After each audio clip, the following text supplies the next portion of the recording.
मेरा नाम सुप्रिया है। उम्र अभी 24 ही की हो चुकी है, पर लगती हूँ थोड़ी कम ही। लोग कहते हैं ना कि मेरी मुस्कान में कुछ ऐसा है जो दिल को छू जाती है। कद 5 फुट 6 इंच, गोरा रंग, लंबे काले बाल जो कमर तक आते हैं और जब हवा में लहराते हैं तो खुद ही शर्माने लगते हैं। फिगर अरे छोड़ो, क्या बताऊं। बस इतना कहूंगी कि जहाँ जाती हूँ नजरें खुद मेरी तरफ मुड़ जाती है। कपड़े भी ऐसे ही पहनती हूँ जो शरीर से चिपके नहीं। मम्मी कहती है सुप्रिया थोड़ा संभल के रहा कर, पर मैं हंस के टाल देती हूँ। दिल से मैं बहुत सीधी साधी हूँ, बस थोड़ी शरारती जरूर हूँ। हमारा घर गांव के बाहर एक पुराने से मकान में है, जहाँ चारों तरफ खेत हैं और शाम ढलते ही ठंडी हवा चलने लगती है।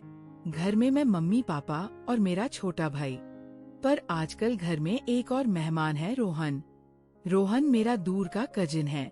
मामा का लड़का शहर में इंजीनियरिंग करता है। छुट्टियां मनाने आया है हमारे यहाँ। आते ही बोला, सुप्रिया दीदी कितने दिन बाद मिले। मैंने हंस के कहा, अब दीदी मत बोल, बस सुप्रिया। कह के बोला। वो मुस्कुराया। उसकी मुस्कान में कुछ था जो दिल को गुदगुदा गई। आंखें, गहरी कद, लंबा शरीर, मजबूत, देखते ही लगता है कि जिम जाता होगा।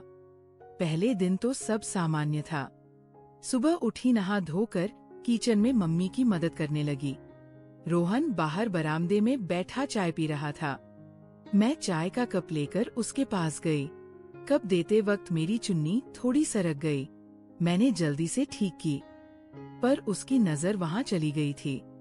मैंने महसूस किया, दिल थोड़ा तेज धड़का। मैंने कुछ नहीं कहा, बस मुस्कुरा के चली गई। वो पीछे से बोला, सुप्रिया चाय बहुत अच्छी बनी है। मैंने मुड़ के देखा। वो ऐसे देख रहा था जैसे कुछ और कहना चाहता हो। शाम को सब लोग छत पर बैठे थे। गांव में बिजली आती जाती रहती है, पर आज रात चांदनी बहुत थी। मम्मी पापा नीचे सोने चले गए, भाई अपने कमरे में। मैं और रोहन छत पर ही रह गए।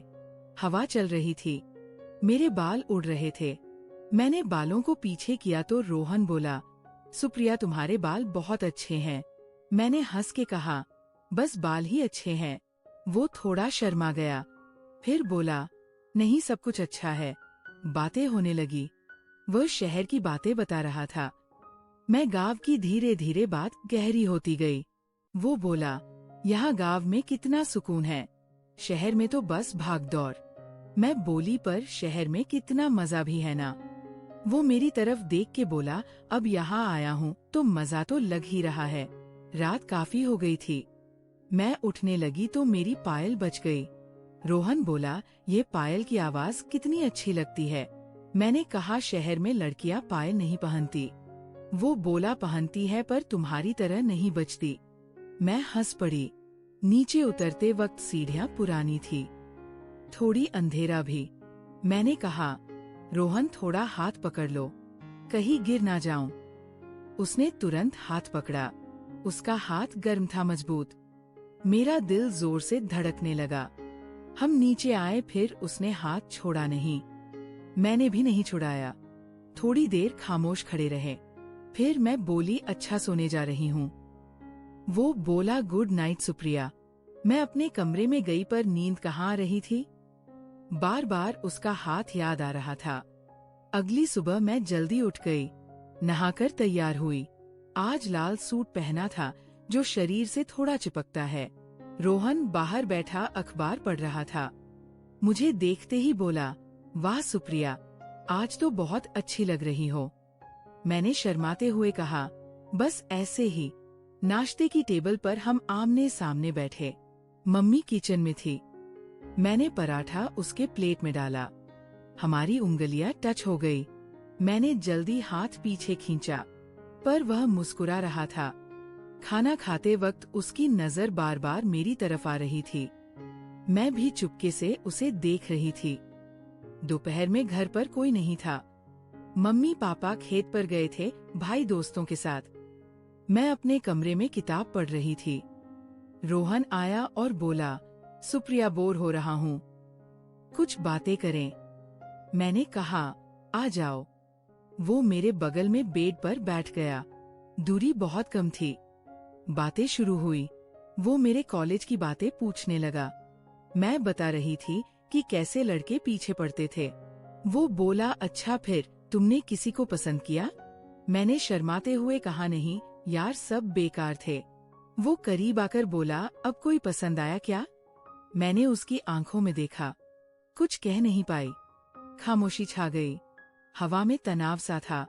वो मेरे बालों में हाथ फेरने लगा। मैंने रोकने की कोशिश नहीं की। मैंने आंखें बंद कर ली। लगा कि अब कुछ होने वाला है, पर तभी बाहर कुत्ते भौंकने लगे। किसी की आवाज आई। रोहन तुरंत उठा और बोला, लगता है मम्मी जी आ गए। मैंने राहत की सांस ली और साथ ही थोड़ा अफसोस भी हुआ। मैंने खुद को संभाला और बाहर चली गई। शाम तक हम नजरें मिलाते रहे पर कुछ बोले नहीं। अगले कुछ दिन ऐसे ही बीते। हर पल कुछ ना कुछ होता जो दिल को छू जाता। कभी किचन में साथ खाना बनाते, कभी छत पर देर रात बातें करते। हवा में मेरी चुन्नी उड़ती और वह पकड़ लेता। कभी सुबह टहलते वक्त हाथ में हाथ डाल लेते। हर बार लगता कि अब बस हो जाएगा, अब कुछ आगे बढ़ेगा। पर हर बार कुछ ना कुछ आ जाता। मम्मी की आवाज, भाई का आ जाना या गांव की किसी का आना। हर बार तनाव बढ़ता जाता, पर कुछ होता नहीं। मैं रात को सोचती कि क्या वह भी वैसा ही सोचता होगा जैसा मैं? क्या वह भी रात भर जागता होगा? एक दिन शाम को गांव में मेला लगा था।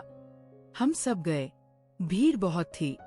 मैं और रोहन थोड़ा अलग हो गए बाकियों से। एक झूला था। मैं बोली, चलो झूला झूले। हम दोनों एक ही झूले पर बैठ गए। झूला ऊपर गया तो मैं डर के उससे चिपक गई। उसने मुझे कस के पकड़ लिया। मेरी सांसें तेज थी, उसकी भी। झूला नीचे आया तो हम देर तक ऐसे ही चिपके रहे। भीड़ में किसी ने देखा नहीं। मैंने उसकी आंखों में देखा, वो भी मैरी में। लगा कि अब बस, पर तभी भाई की आवाज आई, दीदी कहाँ हो? हम अलग हो गए। घर आते वक्त रास्ते में अंधेरा था। रोहन ने मेरा हाथ पकड़ा, बोला, डर मत। मैंने कहा, डर किस बात का? वो मुस्कुराया। घर पहुँचते पहुँचते उसने हाथ नहीं छोड़ा। दरवाजे पर खड़े होकर बोला, सुप्रिया, मुझे तुमसे कुछ कहना है। मैंने कहा, क्या?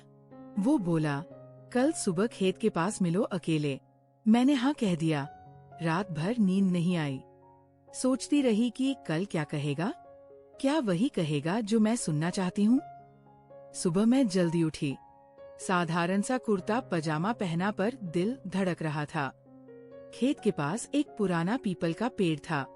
वहाँ मिलने का कहा था। मैं पहुंची तो वह पहले से था। मुझे देखते ही पास आया। बोला, सुप्रिया, मैं बहुत दिन से कहना चाहता था। मैंने सांस रोक के पूछा, क्या? वो थोड़ा रुका, फिर बोला, तुम मेरे लिए बहुत खास हो। मैंने कुछ नहीं कहा, बस उसकी तरफ देखती रही। वो और करीब आया। उसका हाथ मेरी कमर पर गया। मैंने आंखें बंद कर ली। लगा कि अब सच में कुछ होने वाला है। पर तभी उसने मुझे गले लगा लिया। एक भाई जैसा गर्मची भरा गले पीछे हटकर बोला, सुप्रिया, तुम मेरी सबसे अच्छी दोस्त हो। मैं शहर लौट रहा हूँ। परसों पर वादा करता हूँ कि हमेशा संपर्क में रहूंगा। तुम्हारी दोस्ती मेरे लिए सबसे अनमोल है। मैं चौंक गई। थोड़ी देर खामोश रही, फिर मुस्कुराई। बोली, रोहन, मैं भी यही चाहती थी। सच कहूँ, मुझे डर लग रहा था कि कहीं हमारी दोस्ती कुछ और ना बन जाए और खराब हो जाए। पर अब लग रहा है कि सब ठीक है। हम दोनों हंस पड़े। उसने कहा, तुम्हारी मुस्कान देख के ही मैं यहाँ आया था हर साल। अब भी आता रहूंगा। उसके जाने के बाद मैंने सोचा, कितना कुछ लग रहा था कि हो जाएगा, पर जो हुआ वो इससे कहीं ज्यादा खूबसूरत था। एक साफ सुथरी गहरी दोस्ती। आज भी हम फोन पर घंटों बातें करते हैं। वो मुझे अपनी हर बात बताता है, मैं उसे अपनी, और कभी कभी हंसते हैं उन दिनों को याद करके कि कैसे हम दोनों कुछ और सोच रहे थे, पर किस्मत ने कुछ और ही बेहतर लिखा था। तो दोस्तों, यही मेरी और रोहन की कहानी है। ना कुछ गलत हुआ, ना कुछ कमी रही, बस एक प्यारी सी याद बन गई जो जिंदगी भर साथ रहेगी।